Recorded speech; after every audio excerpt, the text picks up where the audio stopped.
정답을 제시하지 않고 공감의 바보놀이를 즐기세요. 정말 그럴 수 있어? 라고 같이 환호해 주는 것. 아니 몰라, 그냥 딴 데 가서 물어. 그렇게 하지 마시고 과학을 좋아하는 아이가 되는 걸 바라신다면 아이가 읽고 싶은 걸 읽히면 돼요. 재밌다 이렇게 말하면 그거는 대성공이라고 말하거든요. 근데 이 책은 그렇게 아이가 표현을 했어요.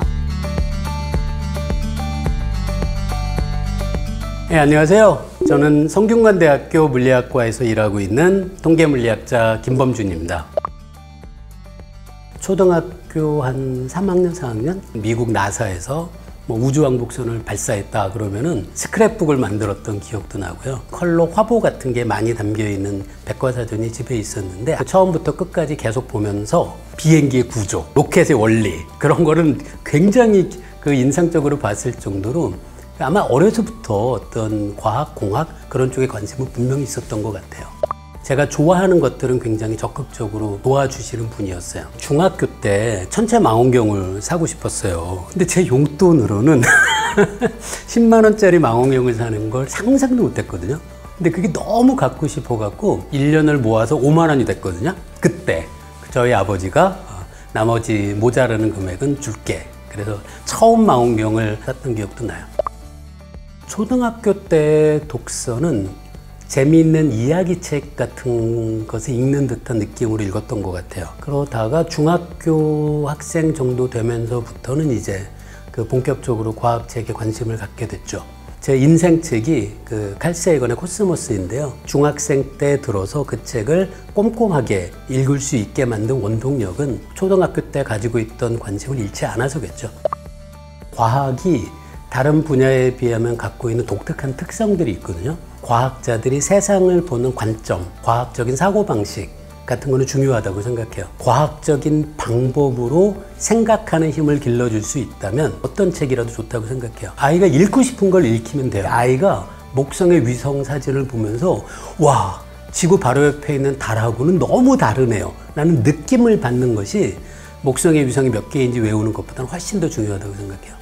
과학에 대한 질문을 어린아이들은 진짜 많이 하거든요. 아이가 물어볼 때 모른다고 얘기하는 걸 두려워하시지 마세요. 정확한 답을 알려주실 필요는 없거든요. 나도 잘 모르겠는데 우리 함께 생각해보자 라는 것만으로도 아이가 이런 궁금증을 포기하지 않게 궁금증을 해소하는 과정 자체가 즐겁다는 것, 그런 것들은 부모님들이 저는 충분히 도와줄 수 있다고 생각해요. 아니 몰라, 그냥 딴 데 가서 물어. 그렇게 하지 마시고 함께 생각해보자고 해도 저는 충분히 아이에게 자극이 될 거라고 생각해요. 과학관 같은 데 가면 부모님하고 아이가 같이 오는 아이들이 있거든요. 근데 제가 볼 때 가장 안타까운 모습이 아이는 구경을 시키고 부모님은 관심이 없어요. 그러면 아이가 관심을 지속할 수가 없어요. 과학을 좋아하는 아이가 되는 걸 바라신다면 부모님이 좋아해야 돼요. 부모님이 싫어하는데 아이가 좋아할 수는 없다고 생각해요. 과학을 좋아할 수 있는 분위기를 만드는 것, 그게 더 중요하다는 생각을 해요. 네, 안녕하세요. 저는 30년간 언론사에서 활동을 해왔고요. 남자아이 둘의 엄마이기도 하고 현재는 또다시 작가로 돌아왔습니다.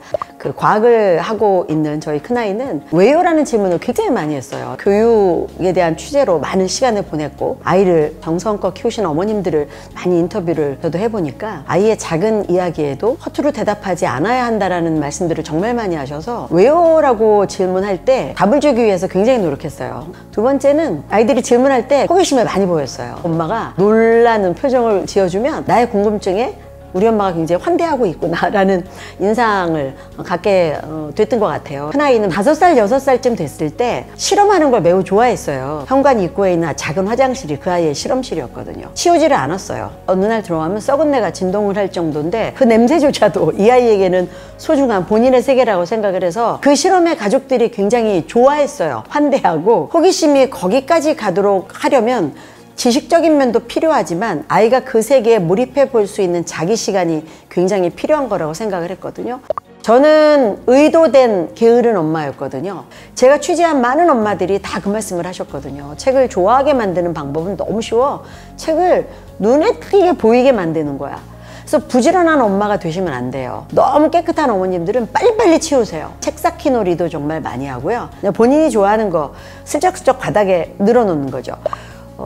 아이들이 대학에 가고 제가 저희 집에 있는 그 수많은 학습 만화를 이제 다 정리하려고 쌓아놨는데 두 아이가 펄펄 뛰어서 못 팔았어요. 엄마 이건 언제 봐도 좋은 거예요. 변함없이 갈 수 있는 것들이니까 집에 올 때마다 보게 그냥 두세요. 그래서 그냥 두었거든요.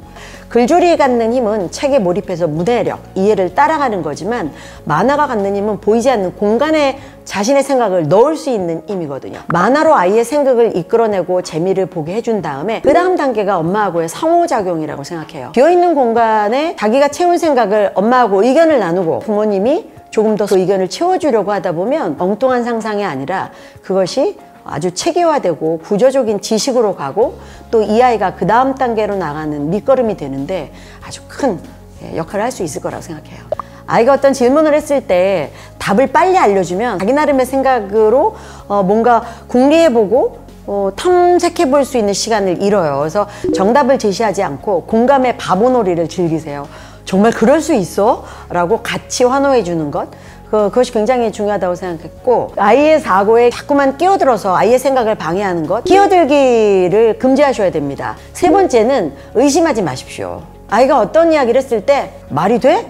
라고 자꾸만 그것을 그 엄마 시선에서 재단하려고 하는 순간 아이는 불안해지고요. 잘못 얘기했나?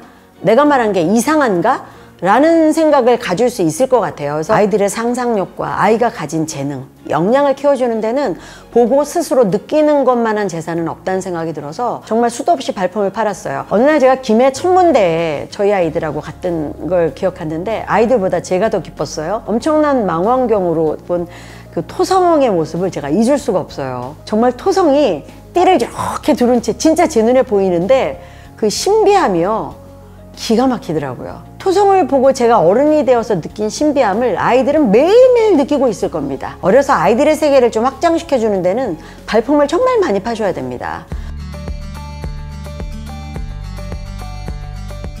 네, 안녕하세요. 저는 3학년 아이를 키우고 인스타그램에서 에이든맘으로 활동하고 있는 박천영입니다. 지금 육각형 인재가 유행이잖아요. 그래서 좀 고르게 빈틈없이 좀 가고자 하는 마음으로 이제 과학을 많이 하게 되기도 했고 3년 정도 실험과학 수업을 듣기도 했는데 실험과학을 해도 그게 개념이 확실하게 이해됐는지 아이 스스로도 잘 몰라요. 그래서 이 단어에서 어려웠던 부분을 검색해볼까 이런 식으로 해서 아이가 이제 자기주도 학습이 되게끔 그 방향을 좀 잡아주고 있어요. 가장 근데 기본적인 건 사실 과학책을 많이 읽히는 것? 과학책은 사실 저는 책 중에 가장 중요한 것 같아요. 과학책을 읽히느냐 안 읽히냐에 따라서 애가 뭘 체험한 것도 이해를 완전히 할 수 있고, 조금 아이가 크니까 제가 읽어준다고 해서 읽을 나이가 지나버린 거예요. 그러니까 가장 중요한 건 재미더라고요. 택배를 꼭 아이 앞에서 뜯어요. 이 책이 있네? 이런 게 있네? 막 이런 식으로 해서 그러면서 이제 바닥에 그냥 놔두거든요. 치우지 않고 바로. 운빨 용병단 책은 표지부터가 이제 게임을 주제로 했다 보니까 가장 먼저 집어들더라고요. 저희 아이는 이제 습관이 돼서 딱 읽다가 조금 어려우면 엄마 같이 읽어주세요 하면서 용어 좀 해석을 해주고 하거든요. 근데 이 책은 그런 게 별로 없더라고요. 개념원리 설명 부분이 친절하지 않은 책들이 많아요. 그러면 아이가 그런 부분을 뛰어넘고 재밌는 부분만 읽거든요. 그러면 남는 게 정말 없어요. 저는 이 책이 그 개념 원리 설명 부분이 좀 친절하다. 네, 초등학생이 읽기에 굉장히 좀 잘 되어 있다라는 생각이 들었어요.